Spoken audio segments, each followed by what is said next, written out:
Welcome back to Introduction to Proof of Credibility. Some of the teammates are added here as speakers. Whoever I'm just letting you guys on stage. Whoever are around among the team.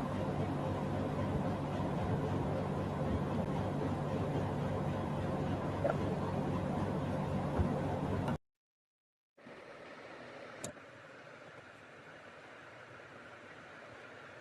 Hi, Raf, Pradeep, Mani, and Teja. Hello, Sandeep. Yeah. Cool. Hey, Hope you are Sandeep. doing good. Hey, hi. Hey, everyone. Hey. So this session is about the idea of proof of credibility, right? In the sense, the first generation of blockchains are built around proof of work. Then we had proof of stake. Then we are suddenly coming in and proposing a new consensus mechanism called proof of credibility, and suggesting that this method of consensus will come up with its own advantages. So roughly we are going to speak about that in the sense why proof of credibility is important, or why we think is important, and what we can do for the future of crypto. So I mean, if we look at the evolution, right? I mean, all great things come out of time. So when Bitcoin started, it's about there's a compute problem. People said, let's fight over solving the hash puzzle, and then whoever has the maximum compute to solve this particular puzzle will have more propensity to get the block rewards for that particular block. And these block rewards will run all the way till 21 million BTC, and each block is half an hour away from each other and stuff like that, roughly. So the idea is, there basically people are saying, hey, I mean, whoever has the most compute power, they have the most amount of voting power on the network as a validator, and thus they can sort of mine the rewards of the network. And almost all the pool, all the 21 million BTC pool that is actually will be in circulation in the future will actually go towards mining rewards, right? That's how BTC started. Then Ethereum came in. When Ethereum came in, Ethereum said, hey, we're going to take a small quantity of total pool. We'll still use proof of work, but we'll basically take a small quantity of ETH pool, and we'll use that money to sort of raise funds to actually build the chain. And we will use the rest of ETH, which will be minted over the years, as a minor reward, right? That's how the next generation of within proof of work, ETH sort of came up with a new strategy to fundraise, as well as use tokens to give mining rewards on the same computational problem. Like, you sort of fight with each other on the compute, and based on the compute you get the rewards, right? So that is proof of work. Then proof of stake guys came in. The whole metrics around proof of stake changed, right? Like, all the proof of stake companies had foundations. The foundation was supposed to develop and fund the chain. Some of them are non-profits, some of them are for profits. A part of the token pool goes to the foundation, and a part of the token pool goes towards developers, dApps and stuff like that. A part of token pool goes towards uh, vesting to the miners.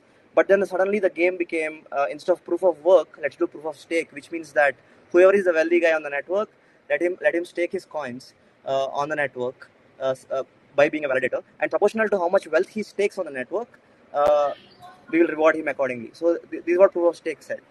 Proof of stake solved a lot of problems, right? In the sense, we have all these mad people putting in compute power and fighting over mining BTC and ETH, and necessarily speaking, there is nothing coming out of these computers, right? In the sense, I mean, the computational puzzle is actually not adding any value to the whole users of the ecosystem. It is just like it's a challenge which everybody is trying to solve, and that's all, right? So it made sense from that point of view.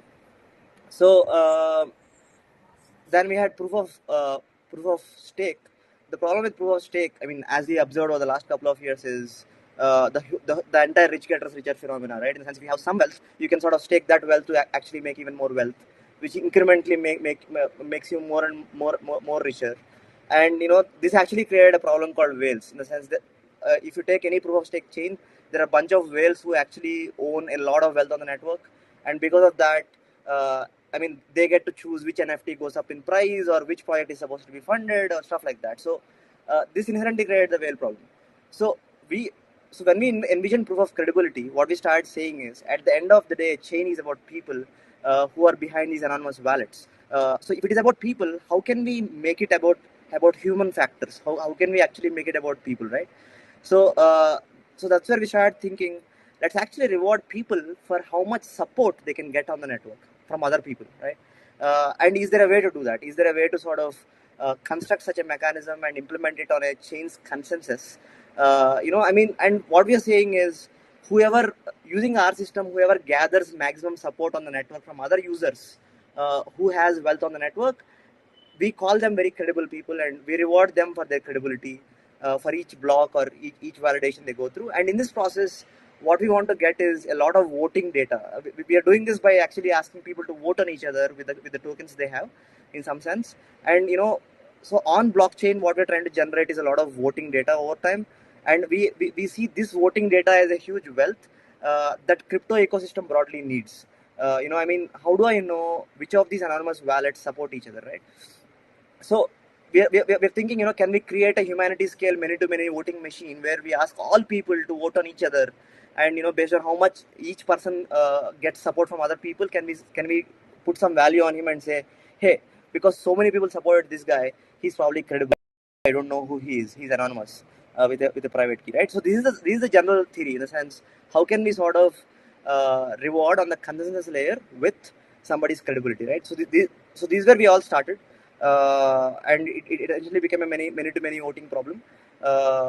There are a couple of other people trying to solve it using KYCs, right? In the sense, you do your real world KYC on chain, and we use that as a credibility score for that particular person.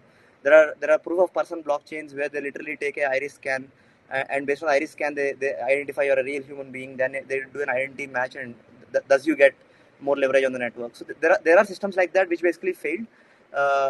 They failed because they're failing at keeping anonymity on chains, which is the fundamental thing of crypto. So this is the problem we have taken up. So I'll probably let Rafael and others talk on why this problem is important in the context of people, groups, creators, or stuff like that.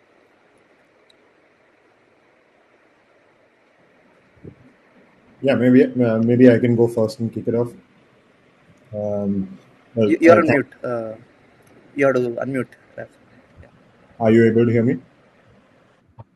Yes. Yeah. Okay. Thank you everyone for joining in. It's great to see so many messages in the chat and some excitement or activity around this. Let me start by saying where we came from in terms of authenticity. That was a journey that we were trying to map out. How are individuals going to be authentic to themselves or authentic to their purpose? And that's really where this consensus mechanism took off. We wanted to be able to enable anonymous, credible commerce and anonymous, credible communication. We saw that both of those being key problems that everyone faces today. For example, commerce, the black market still exists, and we all know it, and that is commerce as well. How do you trust individuals who you don't know, who you're buying stuff which may be illegal today but legal tomorrow? So we're not getting into the legalities of what is being traded, but regardless of what is legally tradable and what is not, we wanted to be able to enable credible commerce, and while keeping everyone's anonymity. So that's really where the value lies in the future. The other, I think, the other great use case we're showcasing is the circle of influence, or the influence, or being rewarded for your influence, which is a great use case for the creator economy, for individuals who can inspire, can attract, can engage other individuals to either follow them into voting for or against something or someone. This is a great use case for that. And I think we believe, when you look at trends on, or just social media trends, how social media has evolved. We're now in that generation of a leader and followers, regardless of the platform, whether it's Instagram or Twitter. The this is really where there's great value. I think the last thing I'd like to say is because this chain is human, where the focus on human capital is inherent. The focus uh, on keeping this human is also inherent, and I think when we get further into the consensus, Sandeep can explain, and the team can explain why we've had to fight some battles recently, and we were at one point considering whether the consensus could be achieved using the help of AI, and we were trying to eliminate that. So that's how inherent the problem, or that's how inherent human capital is to this chain. So these are the central elements, the core driving factors, the core use cases for the network at this point. Awesome. Thank you, Raf. So basically, we are looking at enabling commerce, communication, creator economy, and anything to do with people. Like how do we fund human capital, non-collateralized loans, looking at somebody's credibility. So these are the kind of use cases we are looking at. Essentially, how do we value people on a chain who are completely anonymous? That is the problem we are trying to solve. To sum it up, yeah. So Teja, Pradeep, or Mani, anything you guys want to add quickly? We have 3 more minutes for this session. Or if you guys have any questions, please drop them on the chat box. We will take them as well, guys.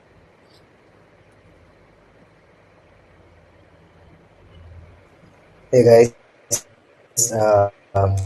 probably I can add something from my side. Am I audible, guys? Sandeep? Hello. Hello. Yeah. Yeah. Yes, you're So audible, basically, Tejas. like, thanks, Raf. So recently, I had a conversation with Sandeep regarding how the whole Mande network is going to help human capital in terms of consensus and stuff, right? So my interest in looking at this is basically what we are trying to do is eliminate the biases which will not help the whole network and incorporate biases which actually help the network thrive, thereby eliminating popular belief. So probably I have some material that I want to share with you guys. Sadly, I don't have it right now, but I'll put it across Sandeep so that he can share with you guys. There is this article by Wait But Why. This is an interesting guy who has a Instagram page and also a Twitter account where he posts stuff as to how simulations which run across networks work.